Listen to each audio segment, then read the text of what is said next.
Welcome back to Hot Mess Espresso, guys. Proudly sponsored by 502 Media. Most of you know that I stream on TikTok. I've talked about it a few times, and I actually really enjoy literally hand plucking my guests out of my TikTok chat, especially when they've been my ride or dies for the longest time, and they've got incredible stories and incredible journeys that I just really feel like other people should hear. So, without further ado, what is up, Schizo? Hello. Thank you for having Hello. me. I appreciate the opportunity for sure. Dude, you were like, well, maybe we should. I was like, nah, maybe. Like, I'm sending you the link right now. Like, let's go. I mean, I'm always down. It's always an honor. This is awesome. Look, I have always said I am not the end all be all for borderline diagnoses, especially because I'm quote unquote recovered enough. And you had mentioned you have borderline and schizoaffective. So we're just going to kind of dive right into it. I know people are more familiar with schizophrenia than schizoaffective. What is the difference between schizoaffective and schizophrenia from your knowledge? So, from everything that I have learned about schizophrenia and schizoaffective, Mm-hmm. um, schizophrenia is the more violent, Mm-hmm. more uncontrollable, I guess you could say. And I'm saying that from experience because my dad was a diagnosed paranoid schizophrenia. So Mm, um, I've seen both sides of the coin. They're not always violent. It just depends on medication and all that good stuff. But we'll get into mm-hmm. that. Schizoaffective is the more extremely emotional side of schizophrenia. Okay. So everything I feel is amped up by a million, essentially. Oh, and then couple borderline with that. So you feel all the things all the time. All the things, all the time, just nonstop. Oh my God. How did you even start to get diagnosed? Like, how did that whole journey come about? So back in 2019, I'd like to say. Now, this is a situation I will talk on it, but I'm not going to go into it for personal Absolutely. reasons. But I did say I was an ex-professional wrestler. Hmm. There was a lot of shady things that happened in that business, Hmm. specifically with one person. Now, he is in jail for the things that he did, so that's a plus. But Bonus. yes, so whenever that happened, it was like a whole downhill. Like I had had problems before, but this Hmm. was like the straw that broke the camel's back essentially. And it just Hmm. sent me into a very big downward spiral, and it was just really bad. Like it got to the point to where I'd wake up very confused, walk in my living room, and all the people in my living room were like, they looked like skeletons. They didn't look like themselves. Hmm. And at that point in time, I realized there is a problem. This is not right. I need to go get checked out. And that's when the initial therapy started. And then I was bullied for going to therapy by the people I lived with. So I stopped for many years until last year. You know, Yeah. I got my opinions on people that are like, oh gosh, you're getting help and trying to like be a better person. Like, See, because no, we can't do that. their whole thing on it was I was just lazy. I was making up excuses, and it was all because I didn't want to work. That was their big thing is I don't want to work, so I'm creating all of these falsities around me and all that good stuff. I'm just making this up for, shits and giggles. I don't understand people at all. So how did you feel when you got like were you officially told like, hey, you have schizoaffective and borderline, or was it like kind of like me where I saw it on my chart one day and I went, So originally, the first set of diagnoses that I had gotten from my original therapist or whatnot, that's whenever I found out about borderline personality disorder. That's when I mm-hmm, found out about that and was able to start doing like research and all that good stuff. And I also got diagnosed with manic depressive disorder, uh, some anxiety disorder. I can't think of it off the top of my head. it's usually generalized anxiety disorder. Yes, and paranoid schizophrenic. Because at the time, I wasn't ready to admit it until I was. Mhm. I was doing a lot of hallucinogens, we'll put it that way, Yeah. back then. So that was what was fueling a lot of the paranoia that was going on. I Okay. was able to, it's still kind of there. I don't think it's ever really going to go away. I've kind of fried my Right. brain a little bit, but It happens. it wasn't until the recent therapy and all that good stuff that I realized that it is indeed schizoaffective disorder and it is indeed borderline personality disorder Mhm. without a second guess. Yeah, 1,000%. What are the big differences that you notice that you're like, this is more my borderline acting up, or this is more my schizoaffective acting up? Or is it just kind of one big ball of the fuck?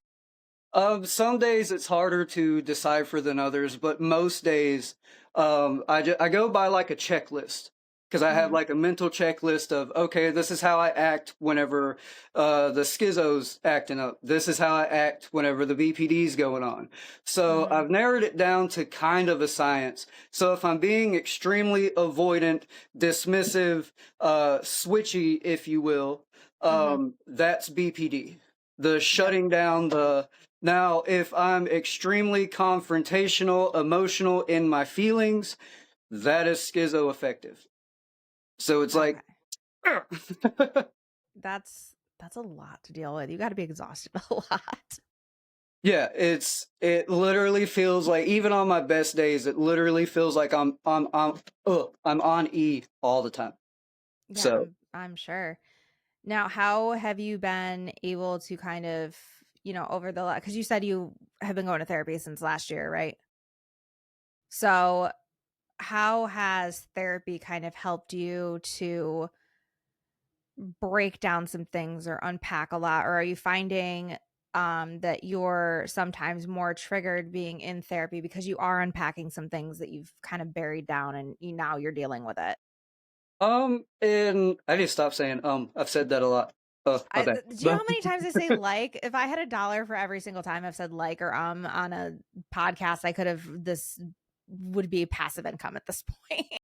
I mean that's fair, but I've realized that going to therapy made me, for once in my life, really be able to sit down with myself Mhm. and really be able to think through and process and realize everything that's been done to me and everything else that I have done.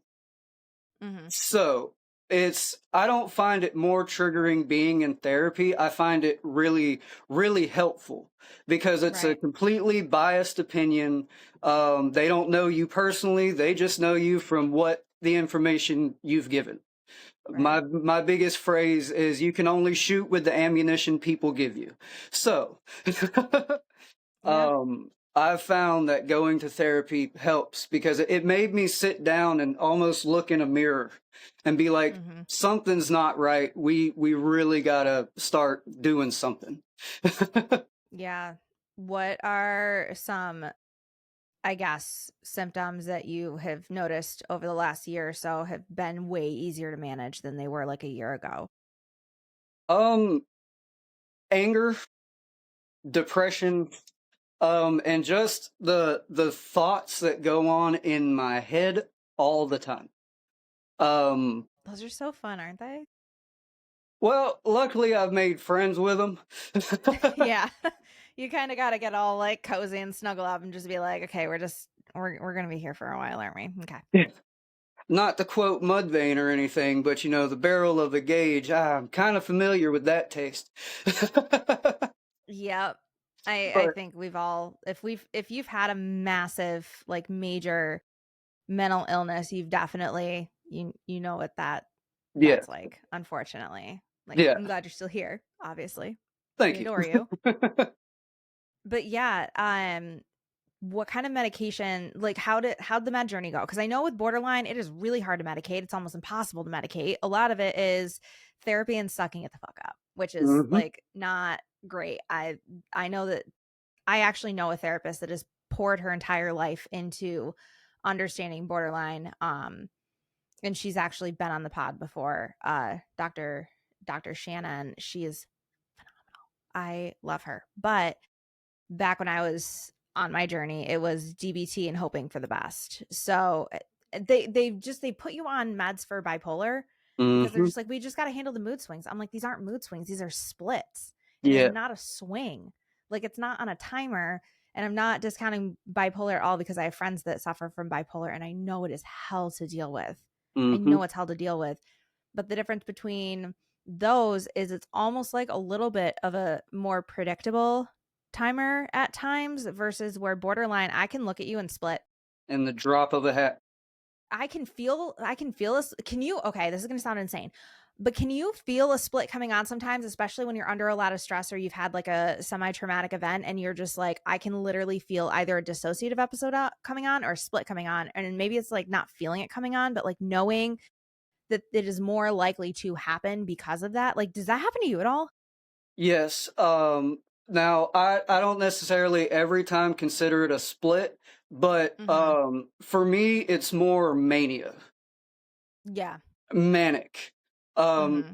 on the days where, and it's so jarring because on the days when you have the most energy and you're the most energetic and you just everything's going great, and then you just so happen to look in the mirror and realize just how big your pupils are, and you just kind of punch the sink and you're like, man, I thought this was going to be, I thought, man, I was supposed to be having fun. This isn't fun anymore. Yeah, no. It's for sure not.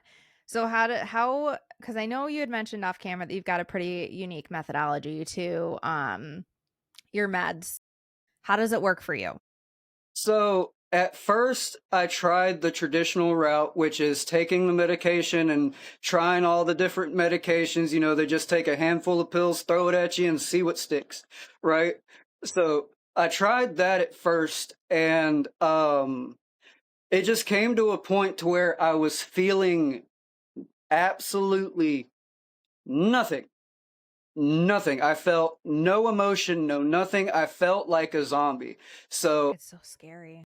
I made the conscious decision that I would much rather feel it all than Mm-hmm. feel absolutely nothing, because now in my life, I refuse to cut off anything that makes me feel.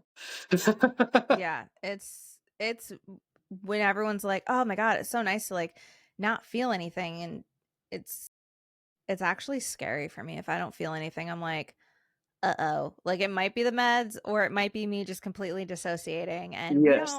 we don't Oh, we, no. we do not want that because we We make don't terrible decisions. I don't remember. I mean, last summer, I don't remember 3 weeks of my life. I Hmm. mean, granted, it was a very traumatic event that kind of kicked that off, and I remember bits and pieces. I remember going through the motions, but if you tell me anything that happened I don't know. It Yes. feels like a lifetime ago. And when you come Yes. out of that, you kind of sit there and dissociative episodes, everyone's like, "Oh my God, I'm just like dissociating." An actual dissociative episode literally feels like you are black out drunk, but you are sober. You literally come back out of it and you're like, I have no idea what Hmm. happened the last day, few hours, weeks, Yes. The lights are and on, but nobody's home. yeah, it's like you literally feel like you woke up from being blackout drunk, but you're kind of like hungover because you're just mentally exhausted. But it is not like it's one of those words that social media has just like decided to make Romanticize in a like, way. yeah, like a trendy word. Like, he's gaslighting and narcissist are two of my favorite. Can you actually read the damn definition Right. words? Because people are like, oh my God, he like totally gaslit. No, he manipulated you. Hmm. Gaslighting is when, like, case in point, it was like unintentional gaslighting with my ex-husband, but that man would be like, we never had that conversation. I don't know what we never had that Yes. conversation. I was like, yes, we fucking did. Like, and a lot of it had to do with like his severe memory issues, but that's what gaslighting felt like. I'm literally like screaming at him, like, yes, we had that conversation. And he's like, no, we didn't. And he is adamant that we never had that conversation. And I'm literally Hmm. like, did I hallucinate it? Like, and you just start to actually feel it was to the point where I was like, I have to record all of our conversations. That's what gaslighting is. And Yes. also, your ex isn't a narcissist, he's just an asshole. He's just an asshole. like like There's and layers to this shit, people. Let's wake up. yeah, like not everyone you meet that's an absolute piece of work is a narcissist. Not every form of manipulation or guilt tripping is gaslighting. And not every time you zone out is dissociating. No. For the love of God. Now, just like you said, you literally have lapses in your memory where you can't remember anything. It's Like, terrifying. like I have so many people who will come up to me and be like, "Man, you remember whenever we did such and such and such and such?" I'm like, "I have absolutely," and they'll have like videos and pictures and everything, and I'm just like, "I'm glad you have those memories with me because I don't remember any of this." Yeah. Do you care to like put that in my memory bank real quick? Because I don't remember. Yeah. And Yeah. that's one of the craziest parts about any form of mental illness is just your memory. Like it just everything fades away. Like you have to have constant reminders about things, or else, well, it probably ain't getting done, and you're gonna feel like an even bigger piece of shit. You should see my Google Calendar because I've got borderline and then I have the ADHD on top of it. Oof. So if I do not write it down, it does not exist. I mean, that's fair. It is object permanence times two. I have the dumbest shit in there, like start laundry. Because if I don't, I will be out of pants being like, so I This need a to get some laundry problem, done. right? Yeah, this is a big problem. You know, not a problem for some of the fucking creeps in my DMs. They'd be like, "No pants, no picture, didn't happen." But you Right. know, yeah, literally, Or that's those weird creeps that just like, yeah, I'm gonna go get a shower real quick, and they're like, ooh, without me? Yes, without you, get out. yes, yeah, yes. Without you, that is my me time, and trust me, Yeah. you do not. I am not as attractive in a shower as you want to think that I am. I'm literally like shower cap and like that is my me time, motherfucker. Right. like no. Give me that hour to myself, and then do whatever. I don't care. Yeah, literally always creeps me out when all the fuckboys are like, "Oh, without me." Yes, Brad. Like, Yes, Kevin, go away. yeah, like go find a wall to punch, Kyle. Like, go Yes, go drink away. your monster and get mad at your mom again. Go throw your controller. It's okay. Um, so what has I'm a female with borderline. You're a male with borderline. Hmm. Men with borderline, I feel like I know that the diagnostic rate is a lot lower than with women. Um, but obviously going to therapy with people you used to live with was obviously negative feedback. But what is like the feedback overall been when you were telling people like, hey, this is what's going on with me? Like, were people supportive? Like, what was that? How'd Um, that all go? so that was a very kind of touch and go situation because I'm Mm, from southern Mississippi, Bible Belt capital of the South, right? mm, So mental illness, anything like that doesn't practically exist. doesn't exist. Like it's all an excuse, it's all made up. You deserve to go to a loony bin, you don't deserve anything else, none of that. You didn't pray hard enough. You don't have enough faith in Exactly. God. You didn't give it Yeah. to him. And I grew up Southern Baptist in the middle of New York. So like, yeah. Mm. Yeah. Yeah. Yeah, it That was fun. That's the main thing. That was the main point that everyone kept trying to come across was, man, it's just the devil on your shoulder. You got to get him off your shoulder. You got to just put your faith in Christ. And I'm like, brother, stop it. That might work for you, but not for me, brother. It's just not going to work for me. I'm just sitting here like I'm pretty sure there's a story in the Bible somewhere of somebody who was dealing with severe mental illness, and I specifically and I cannot remember the exact story because it's been a hot minute since I opened a Bible. I don't really want flames in my face, but That's fair. um but I'm pretty sure Jesus was like super compassionate about it. Yeah. The way And that the way that the Bible portrays Jesus versus how Christians portray Jesus, two completely different things. And I really hate that, like, the ones that are getting the attention for how quote unquote Christians act when it comes to Jesus are not the ones that are actually preaching his following, actually acting Christ-like, actually having the compassion and being like Jesus and stuff like that. It's the ones that are cherry picking and condemning and all of that, because I'm I still have a love for religion as a whole. Has it traumatized me to no end? Absolutely. Yes. But I also have friends and family that are genuine Christ-like, that's not how Jesus would have done this type Right. of people. And it like kills me that people are that everyone's getting looped into that because of people like Marjorie Taylor Greene. And that, those types of Christians that aren't really And practicing like what they're preaching preaching. at Yeah. all. It's hypocrisy. Love So, thy neighbor unless they're, not like us, and then yeah. ooh. Yeah. So, when it comes to religion and all that good stuff, my religious trauma comes from actually the church that's right up the road from where I live now. But I was like 11 years old. Yeah, I was like 11 years old, and my buddy wanted me to go to church with him. Right. Mhm. So we had a whole talk with the pastor before everything because he had told him that I didn't believe and that I was coming to try or some stuff like that. So everything was peachy keen. I was like, oh, this might go great, right? So we sit down in the pews and he's starting a sermon, right? And he looks dead at me, and I will quote it verbatim. He looks at me dead in the face and he says, if you don't accept the Lord Jesus Christ in your heart, you'd be better off putting a loaded gun to your head and pulling the trigger because that's all you're going to get out of life. I got up and walked out of church. That sounds about right, unfortunately, for a lot of, and I'm so sorry that got said to you at 11. That's awful. And again, that's what's taking the forefront with Christianity as a whole. Shit like that. And it's not fair to people that are actually like doing what they're supposed to be doing and being compassionate and stuff like Right. that. I don't think people realize how much like the area that you grow up in or like your background and your culture really affects how you approach mental illness or how you handle it or how you can, like, I've gotten really lucky. I've got an amazing support system and I've got safety plans in place out the ass and this, that, and the third. But not everybody has that. And it always breaks my heart when I see that people are like in a situation or like in an area or in a culture where that support isn't there. Like that's not how it should be at all. It's not.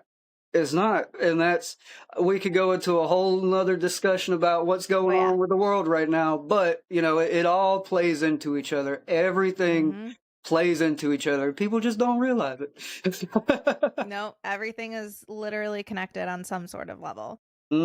Everything. All of it.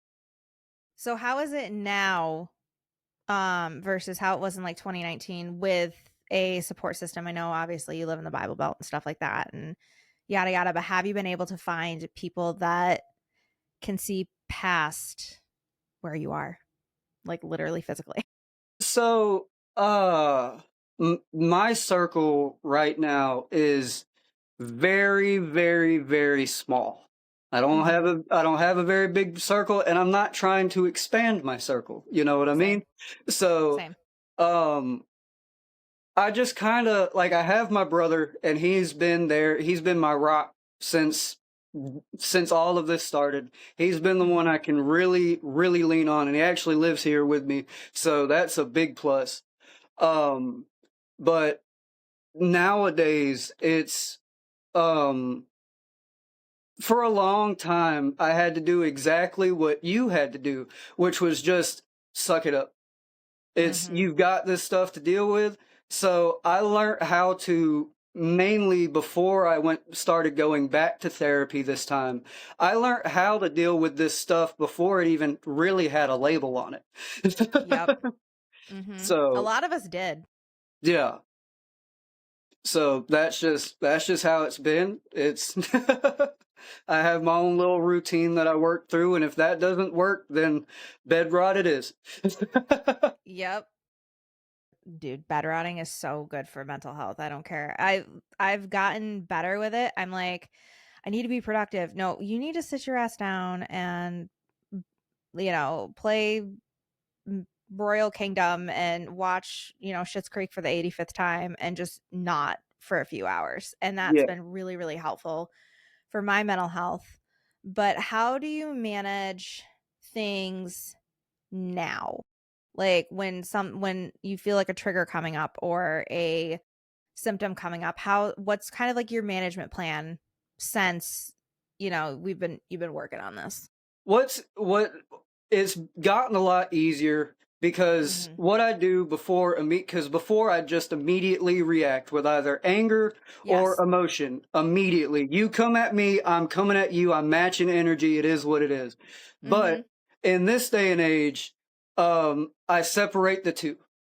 I look at both perspectives in almost like a split second. I try to see where you're coming from and I will hear you out to a certain extent, depending on what the situation is. But Mhm. that's really how I've been dealing with a lot of things is I just separate the two and look at it from both perspectives. Yes, I feel this way, but just because I feel this way doesn't mean I am that thing. Right?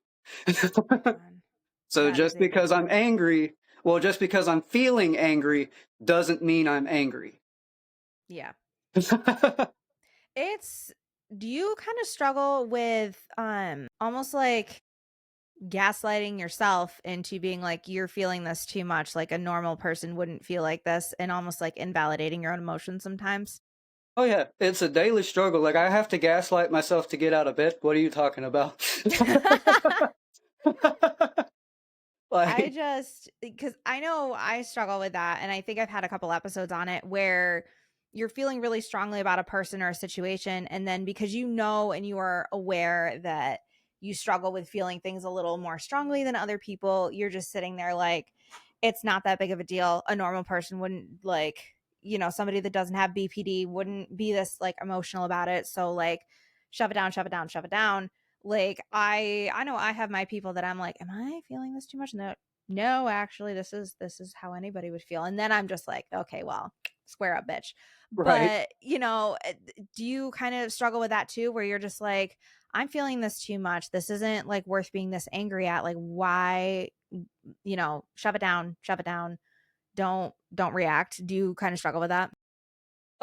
Yes, I put a lot of my emotions, my feelings, and just a lot of everything just to the back burner because I inherently know that I am a lot to deal with. It takes a very specific person to, be able to not help me because that's not what this is about, but Right. to be able to just be around me. It is Mm-hmm. it is a lot because from any given second I could be the happiest go lucky person you've ever met to hating your absolute guts, get out of my face. If I wouldn't go to jail, I'd hurt you. Yeah. So I do struggle with that a lot, with just like you said, just invalidating my own feelings and being like, it's not worth it. It's just your head messing with you. Yeah, 1,000%. Do you have your people that you just like go off to and then they're like, "Well, I wouldn't do that." It's like, "I'm not going to. I'm just venting. Like just let me pop off and then I'll be fine about this in 5 minutes." So not really. Mm. If if I'm venting, that means I'm already taking action in something. I'm Ah. actively bitching about it while doing something about it. Eh. Yeah. So that is also a bit of a problem because most people don't know that I have a problem with them until it's too late. Because most people don't know how to pick up on social cues either. I tend to bury my dislike of people for a little bit because I'm trying to like figure out if it's like a genuine dislike because of who they are as a person or because something they're doing is just annoying as fuck. Right. 9 times out of 10, it's option 1. But, it's just that one time that I'm like, "Well, maybe it'll be this one time," and it almost never ever is. Oh man, let me give you the benefit of the doubt. Oh wait, let me take that back. Yeah, right. I should have listened to my gut. Never mind. Yes. What is one thing or more, could be more than one thing, that you wish people understood about schizoaffective disorder that people are getting really, really wrong in their assumptions? So not just schizoaffective, but I'm gonna kind of group schizoaffective and schizophrenia together because they do run hand in hand. The biggest misconception that I kind of want to get everybody to realize is we're not these evil, nasty people that the media and everyone like that portrays. Yes, we do have times where we act erratically and we act out a character and this, that, and the third. But most of the time, if I'm gonna inflict harm on anybody, it is going to be myself before anybody else because I don't want to see Mm-hmm. anybody else hurt. And if Yep. my actions cause that, I do apologize and I will own up to whatever it is. Mm-hmm. But it's just the biggest misconception is just we're not these batshit crazy people that can't be helped like everyone makes us out to be. We live normal lives like everybody else. Our hardware is just a little wired different. Well, and I think the problem too, and it's even with borderline, is what people are seeing are the people that don't care to manage it, that Yes. aren't working their ass off. And those are the like we were just talking about earlier with religion. It's always the bad ones that are getting the most attention, basically kind of like the brand Mm-hmm. for people to see. So, because when I first came out as borderline, I remember there was a trainer at the gym that I was at, and he's like, you don't come off as one at all. Like, you're really well adjusted. I'm like, I've worked my ass off There you go. to be adjusted. So I think, especially with schizophrenia, there are things that are out of their control, but if they're aware and they're medicating and, they're doing what they need to do to try and like get a good majority of it, because there are always going to be ones that is just like, you definitely should be on medication, you're choosing not to be, and you things that are happening as a result of your inaction to take care of yourself, you deserve the consequences of those actions, a thousand Mm-hmm. percent. But those are the ones that everyone thinks is how it actually goes, and it's Mm-hmm. like that's not everyone. No. That's not at Because all. a lot of and this goes with a lot of mental illnesses or anything that you just got to take medication all the time for. Mhm. It comes to a point in a lot of people's journey where they're just like, I'm tired of taking these pills, I can do it without it, I'm going to self-medicate. And that is where the problem in lies, Mhm. self-medication. Even for depression, people are like, "Oh my god, I feel better. I think I'm going to stop taking my meds." I'm like, "No, you feel better because you're taking the meds." Yes. I get it. It's exhausting to take a pill every day. It's freaking exhausting. But it's what's keeping you from XYZing. Yes. If you can manage without medication, fucking do it. But there are a lot of things that, like, You need it. your brain is missing something and you have to medicate, Yes. because 100%. otherwise things go very haywire. And again, you have to suffer the consequences of those actions. There's no ifs, ands, or buts about that one. Yes, like my dad, prime example, rest his soul. Um, so he was really bad about that. Whenever he was on his medication, dude was one of the most chillest people you'd ever meet. Really Mm-hmm. couldn't tell that there was a problem. He was quiet, so that's where I get it. But Mm-hmm. he was quiet, but also, he was just like everybody else until he got fed up with his medication, stopped taking it, and self-medicated. And he'd turn to the drugs and the alcohol and to the other stuff that would make him feel more like a normal person, Mm-hmm. and back in his environment. And whenever he did that, that's when it'd come down to him fighting off 12 police officers with a samurai sword or climbing a 26-foot water tower and jumping off of it. Yeah, It's, because we're not saying like, oh, you have a problem, like you should be medicated so that you're like a normal person. But a lot of the times, like you were saying, when you're not medicated, your more likely to harm other people. Yes. It's not just we just want you to be normal and fit in with society. We don't want you harming other people or harming yourself Right. because climbing a water tower is not safe. It's not. Like, no, it's not. And well, okay, he didn't jump off. The Oh police, well, we've got that for going yeah, for him. the police showed up and he was trying to climb down, but like almost halfway down, he slipped and fell in a puddle and wound up in the hospital. But Oh my god. that's neither here nor there. Right. Um, do you think your experiences with your dad affected your motivation to manage it because you've seen it not managed? Um, so there's two specific instances I'll delve into or whatnot that really kind of open these were the times where it really opened my wokeness started as a child. You know, that's Mhm. I really started questioning things as a child because one incident in specific, my dad had mixed his medications. Something you just don't do. Don't mix your medications. PSA for everybody watching, do not mix your medications. Yeah, Anyways, no. um, or mix match them. But he mixed his medication and he fell asleep behind the wheel. We rear-ended somebody. It was a whole situation. But we wound up going back to the house, right? My mom went back to work with my sister and her friend, and me and my dad were at the house. I was supposed to watch my dad, and I was like young at this point in time, Mhm. right? He was, at first, he was like kind of just loopy, not really anything too crazy because we just got into a car wreck. Mhm. But slowly, not really slowly, really quickly, things took a turn for the worst.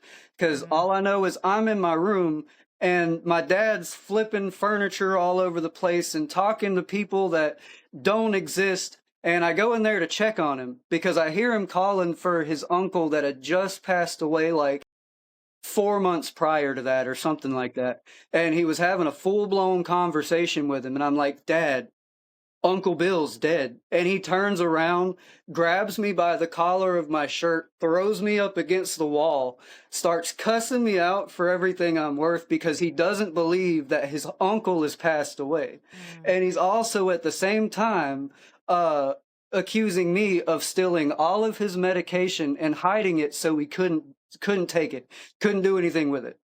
And then further on that night goes down the line and he's trying to feed because my sister comes back at this point in time. My mom's still at work and he's trying to feed me and my sister both macaroni paint, like white macaroni paint. He was trying to feed that to us and to the dog and a whole bunch of other stuff that night. So Mhm. that's whenever I really started to realize that something ain't right with this man because it had never Mhm. been explained to me before exactly what was Yeah. going on. And so after that, I don't remember if it had gotten really like uh explained to me in such a way. I don't remember. A lot of my Right. childhood I have blocked out. But um Yeah. fast forward to a couple years later, we lost our childhood house and we're in an apartment at this point in time. And I get up at like 1 o'clock in the morning to go get a glass of water. And I walk into my living room and it literally looks like an interrogation room. Like there's just one singular light pointed at my dad, right? And this is a trigger warning for anybody out there. This is going to get a little. But Mhm. I walk in and I see my dad just kind of doing this number on his arm. Didn't know exactly what he was doing, and he didn't realize I was there. So Mhm. he looks up and he's like, "Hello, son," and he tells Oh. me to come sit next to him. And thus Mhm. he explains to me what cutting is and how Mhm. to do it properly, how to bandage yourself. And that's the night I figured out about his mental ill because he broke it all down to me that night. That night. And Mhm. that's what I went to school with the next morning, the information in my head. But he taught me step by step, and that's how I started doing it because that's Mhm. how my dad dealt with his problems, that's how I should deal with my problems. So I No, don't do that anymore, but yeah. I also struggled with that a little bit. I hid mine though because my parents were very like, you know, image. yes. So couldn't have the super depresso kid.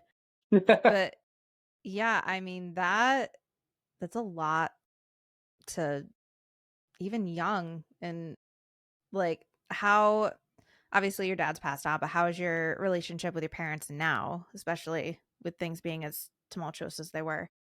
So, my mother, uh, not not so Yeah. great. Yeah. Um, the reason being behind that is because I tried to make amends whenever I was doing therapy and all that good Mhm. stuff the first time around. I tried to make amends, and she looked me dead in my eyes and told me that no matter what happens, she's never going to stop using, drinking, anything like that. You'll have to pry it out of her cold, dead hands. And after that day, I just haven't talked to her since. I was like, I already have one parent that's crazy and I need you, but you're not even going to do that. So I'll take care of myself. I got this. Yeah. Well, you also can't really be in that environment for your own personal development as well. Hmm. It just it sucks, but we've kind of gone over like management Yes. a little bit, but how do you cope? How do I How do you just with yeah, everything? what are your like non-therapy therapies? Okay. So, I smoke weed. I mean, shit, at this point, like Yeah. that's how I relax and go to bed. All right. Yes. I am popping a gummy and I am going to night That is because I don't sleep without it. That is 100% how I cope with what I've got going on because I don't get so blasted to the point to where like I don't know what's going on around me. I smoke just Right. enough to calm me down, give me that little buzz I'm looking for, and then I'm taking my butt to sleep. Yep. Like I don't use it during the day like at all, but at night when I just need to calm the voices, Yeah, the everyone's like, "Oh, the voices." I'm like, "No, it's my internal dialogue that won't shut the fuck up." Like that bit you think I don't have a mute button, that bitch doesn't have a mute button. right. It's constantly going, going, going, going, going. So it's just like you're gonna shut up and I'm gonna go to sleep. Yeah. And So also shout out to my cat. She's helped yes. so much.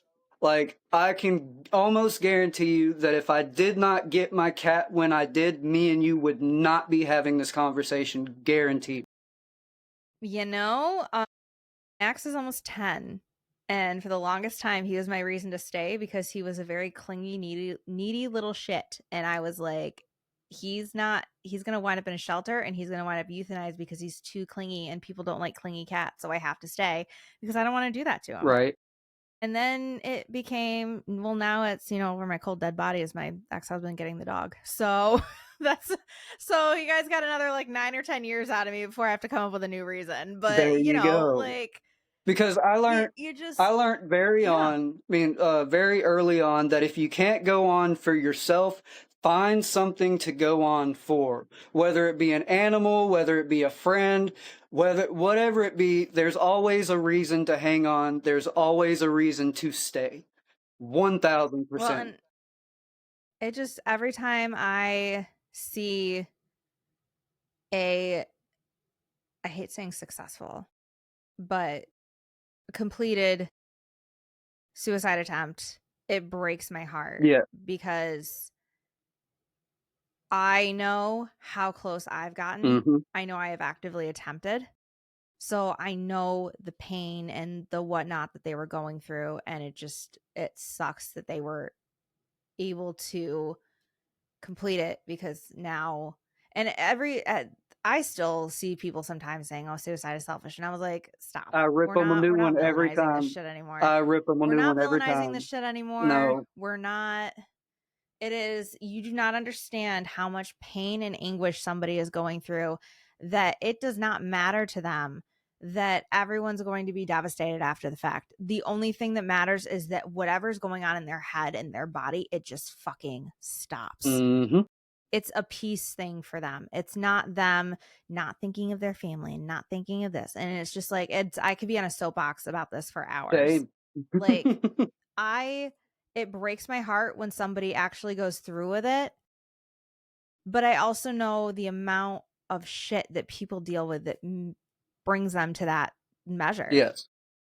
Yeah. So it's just like, if you find a reason to stay, great. I'm so grateful for 988. I think I think I saw a stat that rates have dropped since 988 was a thing, especially because now you can text instead of call, I used to which is a have big one. on my old truck. I used to have 988 spray painted in black on my tailgate. Yeah, because you just never know. You don't? And, if you have a reason to stay, great. But if you don't, I'm begging you to find one. Yeah, The world is a better place with you in it. I understand that you think it won't be, but it will. it will. There is somebody who, even if you don't realize it, there is somebody who admires you, who needs you in their life for them. That your presence is 1000%. always wanted, whether you see it or not. It's all a mind game. You have to you have to You force really yourself do. out of it. But hey, if you can't hang on, we love you. Yeah. We so just to kind of wrap a little bit, what's next on your mental health journey? Just trying your best over here? Yeah, that's about where it's gonna go. Is I do know that I'm gonna try to hunt down my old therapist because I do have a little bit. My screws are a little bit loose right now. I need a little bit of tune up. I need to be Mhm. put back in the shop. My wiring's a little faulty, but other than that, just day by day. That's all we can do right now is just day by day. I completely get that. Well, Schizo, thank you so much for hopping on, coming out of the chat onto the camera. Well, I beyond appreciate Well, it. I appreciate the opportunity, and I do want to shout you out because as long as well, not as long, but with a couple other different creators, you have definitely helped a lot with just like battling my anxiety and just daily things. Because seeing you come on camera and just do your thing and just be so active with everybody and your community, like it's seriously uplifting along with KS Rich and Mother of Jedi, like you three are like a big inspiration to me, like hands down. Like y'all have helped in ways that y'all will probably ever know. Well, I God damn it, you're gonna appreciate you. make me cry. Well, Schizo again. Thank you so much. Yes, ma'am. Anytime.